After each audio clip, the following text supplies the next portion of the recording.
हर हर महादेव दोस्तों, कैसे हो आप सब। Welcome to my new blog.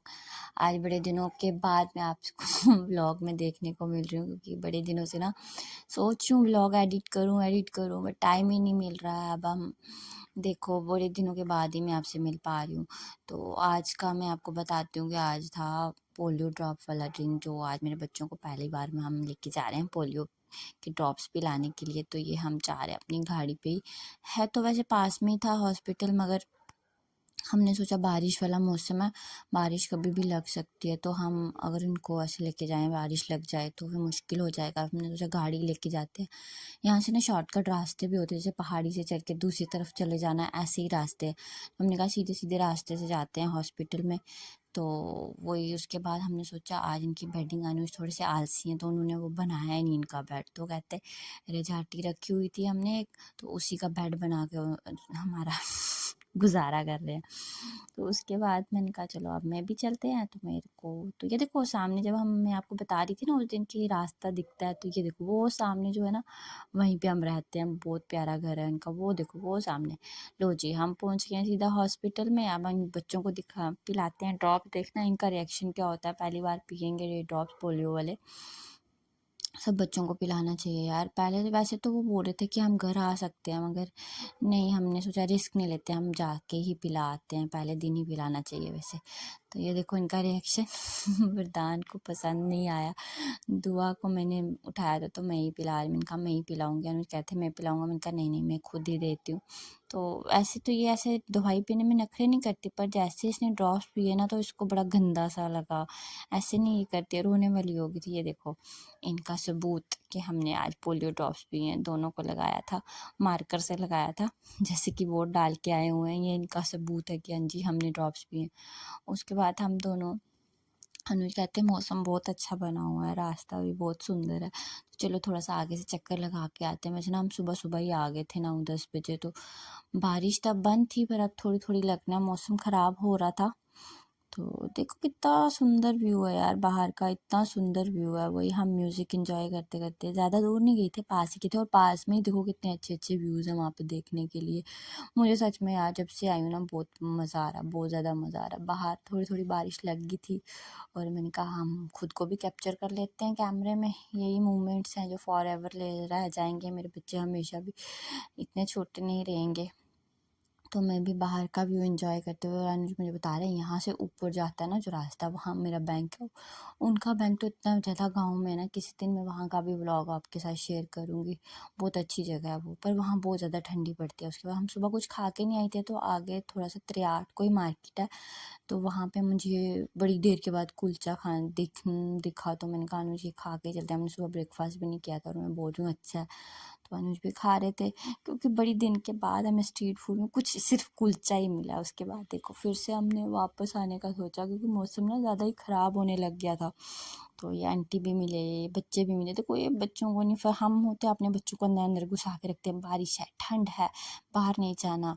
तो गांव के लोग नहीं करते, वो ऐसे ही बच्चों को फ्रीली रखते हैं। ऐसे ही रखना चाहिए, बच्चे स्ट्रांग बनते हैं।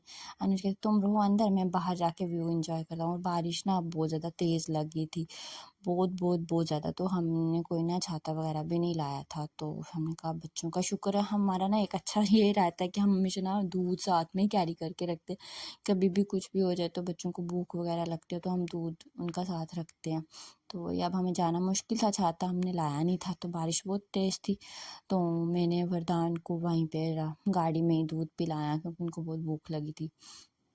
लो जी हम आ गए घर। हम सुबह कुछ भी नहीं खा के गए थे, तो मैंने कहा चलो ब्रेड टोस्ट ना, हम मार्केट से हम वही लेने गए थे। मैंने कहा कुछ ब्रेड ही मिल जाए, यहाँ पे नहीं मिलती ब्रेड बटर कुछ भी नहीं। हमने फिर साथ में एग, और ये हमारा ब्रंच हो गया, ब्रेकफास्ट विथ लंच दोनों में एक साथ हो गया। हम सुबह सुबह ही निकल गए थे, तो आने में भी हमें टाइम लग गया, बारिश लगी थी ना बहुत ज़्यादा। तो हम आने उसके बाद मैंने दो बच्चों को सुलाया, थोड़ा सा खुद भी रेस्ट किया। फिर मुझे याद आया मैंने बच्चों के कपड़े भिगो के रखे थे सुबह। तो अब मौसम ठीक हो रहा है, थोड़ी थोड़ी धूप निकल रही है, तो मैं निकाल देती हूँ, क्योंकि बाद में बारिश में फिर इनके कपड़े सूखना भी मुश्किल हो जाता है। यहाँ पे तो मेरे पास मशीन वगैरह नहीं है, तो मैं हाथ से ही धोती हूँ उनके कपड़े। बच्चों के कपड़े मशीन में नहीं धोते हैं साल तक, पता नहीं होता है कुछ कुछ पता नहीं है उसके पीछे का लॉजिक, बट बोलते हैं उनको निचोड़ना भी नहीं होता है अच्छे से। बस इनको ऐसे पानी से निकाल दो, ज़्यादा मलना मुलना डलना नहीं होता, बच्चों को अकड़ेस आती है। पता नहीं आप सब में भी ऐसा कुछ मानते हैं कि नहीं, बट हम में ऐसा बोलते हैं कि साल तक बच्चों के कपड़े मशीन में नहीं धोते हैं। अब आगे सर्दियाँ आ रही हैं तो फिर तो मुश्किल हो जाएगा, मुझे तो मशीन लानी पड़ेगी। कपड़े धुलेंगे ही नहीं, सूखेंगे कैसे? बच्चों के कपड़े ही बार बार गंदे हो जाते हैं, बार बार कुछ ना कुछ, वो कभी वोमिट कर देते हैं, कभी डायपर लीक हो जाता है, कभी कुछ ना कुछ तो लगा ही रहता है ये प्रॉब्लम। उसके बाद कि देखो ऐसे नहीं छोड़ने होते हैं, बिल्कुल ऐसे हाथ से थोड़ा थोड़ा सीखा है यार, सब कुछ सीखना पड़ता है बच्चों के साथ, सब सिखाया हुआ है मेरी मम्मा ने मुझे। कपड़े वैसे मैंने धो दिए थे, ज़्यादा नहीं थे। रात को ना उसको हमने खिचड़ी खिलाने की कोशिश की तो उनको पसंद नहीं आई, तो उन्होंने सारा वोमिट कर दिया, तो इसलिए सारे कपड़े दोनों को ही चेंज करने पड़ गए। तो वही कपड़े मैंने धोए, ज़्यादा नहीं थे ये, तो पिल्लो कवर भी गंदा हो गया था तो वो भी मैंने धो दिया। जैसे ही मैं कपड़े सुखाने लगी ना तो मुझे अंदर से आवाज़ें आने स्टार्ट हो रही थी। मैंने कहा 2 मिनट रुक जाओ भाई, मेरे कपड़े डालने दो, उसके बाद मैं आती हूँ। बट को पता है बच्चे एक बार स्टार्ट हो जाते हैं तो फिर वो कहाँ रुकते हैं। तो वही अब वरदान ज़्यादा ही रोने लग गया था तो मैंने कहा ले ही आती हूँ। तो मैं उसको बाहर लेके आ गई। दुआ सोई थी, वरदान को मैं लेके आ गई। मैंने कहा चल तू भी बाहर का मौसम एंजॉय कर, क्योंकि बारिश बंद हो गई थी। जब बारिश बंद होता है तो बाहर की जो ग्रीनरी होती है वो बहुत ज़्यादा अच्छी थी। उसके बाद हमने देखा बाहर का व्यू, बहुत सुंदर लग रहा था। ये ना हमारा बैक साइड है, ये हमारा वॉशरूम भी एक इन्होंने हमें बाहर ही दिया हुआ, तो ये वहाँ बैक साइड का व्यू भी इतना अच्छा है ना। देखो आपको भी दिख ही रहा होगा, बहुत सुंदर सा व्यू। अनुज कहीं गए हुए थे ना तो मैं ही उसको उठाई थी, फिर अनुज आगे कहते चल मैं पकड़ लेता हूँ। उसके बाद मैं अपना काम करने लग गए, तो अनुज उसको संभाल रहे थे। देखो यार आप खुद देखो, हम कितनी सुंदर जगह पे रहते, कितना सुंदर व्यू है, खुद ही देखो। तो मैंने कहा चलो मैं अपना काम निपटा लेती हूँ। अनुज ने उसको पकड़ लिया था, तो अनुज नीचे हमारे जो लैंडलॉर्ड है उनसे बात भी कर रहे थे। वो बोल रहे थे कि हम वो अकेले ही रहते हैं, मैक्सिमम उनके जो बच्चे वगैरह ना जम्मू ही रहते हैं।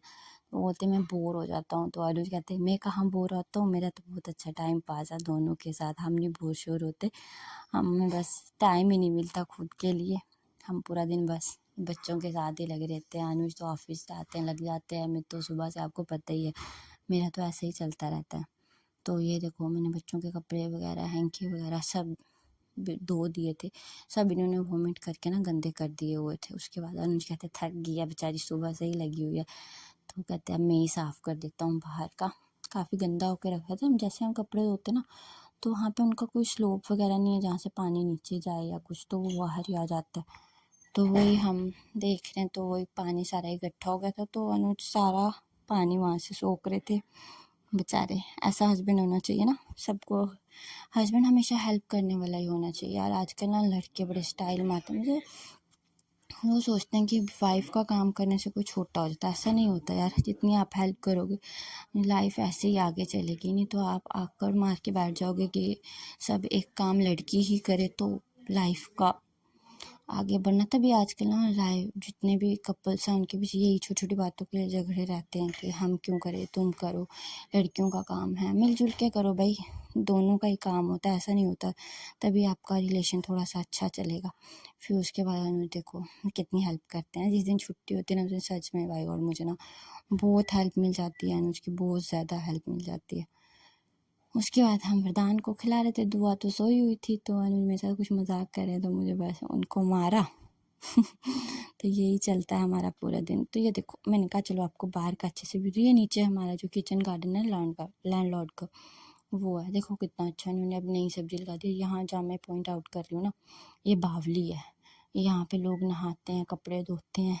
किस दिन जाऊँगी कपड़े धोने आपको बताऊँगी। उसके बाद वरदान की बड़ी मम्मा का फ़ोन आ गया, तो हम उनसे वीडियो कॉल पे बात करते। फिर पड़ गई रात, फिर मैंने इनको थोड़ा सा रिलैक्स करवाया, मैंने कहा आओ हम डांस करते हैं। पीछे लगा था तारक मेहता और मैं म्यूज़िक के साथ इनके साथ डांस कर रही, को मज़े करवा रही। फिर आगे दुआ क्यों पीछे रहेगी भाई, वो भी जाग गई अब। तो मैं दोनों का भेदभाव नहीं रखना भाई, बच्चों के साथ सबके साथ। फिर मैंने उसके बाद बनाई चाप, मसाला चाप, और साथ में बनाई मैंने चटनी। दोनों बना के हमने किया अपना आज का डिनर। देखा, सुबह ब्रंच भी देख लो ब्रेड, और रात के डिनर में भी ब्रेड, चाप और चटनी। तो ये था हमारा आज का व्लॉग। Thanks for watching.